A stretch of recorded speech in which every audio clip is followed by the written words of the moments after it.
I'm wondering for your patients who are post-CDK in the second-line setting, who have a PI3 kinase pathway mutation, a mutation in one of those different genes, how do you approach treatment selection, and what's available for us?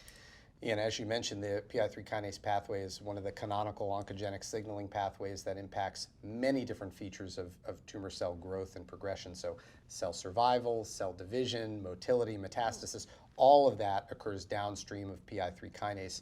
PI3 kinase is activated when extracellular signals bind to receptor tyrosine kinases at the cell surface. They signal through PI3 kinase to activate AKT, mTOR, and to drive all of these different processes. And as you've mentioned, this has been known for quite a long time. We have a pretty sophisticated understanding of the molecular biology related to this pathway, but it's been a challenging pathway to drug primarily due to therapeutic index. Because this is such an important pathway in normal cells as well, a lot of the earlier drugs, even though they had a lot of anti-tumor activity in preclinical and early clinical trials, they also had a lot of toxicity to the point that it limited the dose that we were able to deliver.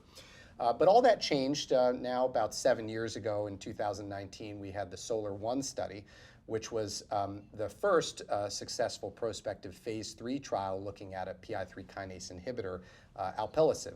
Now, at that time, there were actually 2 cohorts in the trial. There was a cohort of PIK3CA wild-type patients and a cohort of PIK3CA mutant patients. There was no substantial benefit in the wild-type patients, but in the mutant patients who had progression on a frontline metastatic aromatase inhibitor, they were randomized to fulvestrant alone or fulvestrant plus alpelisib, and there was significant clinical benefit there, which led to the approval of that agent.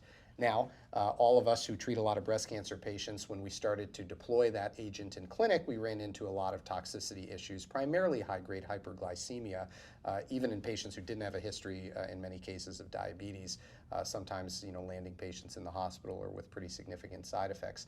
This whole class of drugs tends to impact glycemic control, can cause mucositis, diarrhea, rash. So these are some of the key toxicities. As you've alluded to, we've had a number of new FDA approvals over the last several years, which I think have significantly improved the therapeutic index as we're looking at some of the second and third generation agents coming online. The 2 drugs that we have FDA approvals for after the approval of alpelisib is the second PI3 kinase inhibitor, inavolisib. Now, this drug was developed through kind of a unique pathway where patients who had endocrine refractory disease coming out of the adjuvant setting, so these are patients who had adjuvant AI either on treatment or shortly after discontinuation of adjuvant endocrine therapy, if they had metastatic progression and a PIK3CA mutation, they were randomized to fulvestrant palbociclib doublet or the doublet with the second generation PI3 kinase inhibitor, inavolisib, and that provoked clinical benefit in terms of both progression-free and overall survival. So this is another reason to deploy sequencing earlier, as we were just discussing, particularly in the endocrine refractory population, because they would have the opportunity to use triplet therapy in the frontline setting with inavolisib.